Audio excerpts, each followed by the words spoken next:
வணக்கம். அம்மாச்சி வைத்தியம். இன்று வடிகஞ்சி, சாதம் வடிக்கிறாங்க இல்லையா, அந்த கஞ்சியை பற்றி பார்ப்போம்.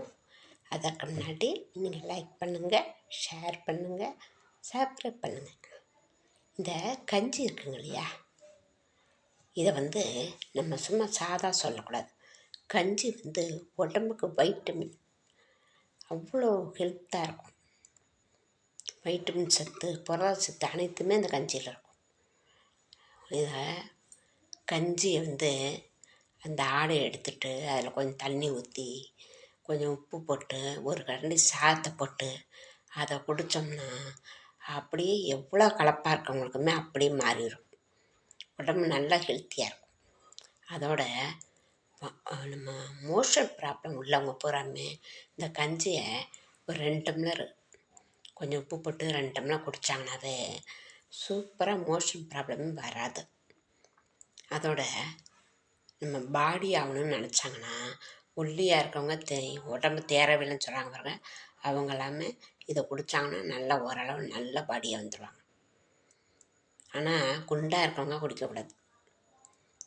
ஒல்லியாக இருக்கவங்க மட்டும் குடிக்கலாம். குடித்தா நல்லா பாடியாக வருவாங்க.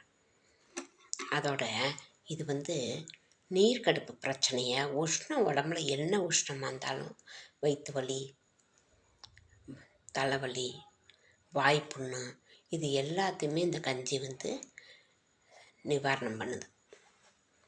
அதனால் இந்த கஞ்சியை விடாமல் நீங்கள் குடித்து அதை பலன் எப்படிங்கிறத பாருங்கள்.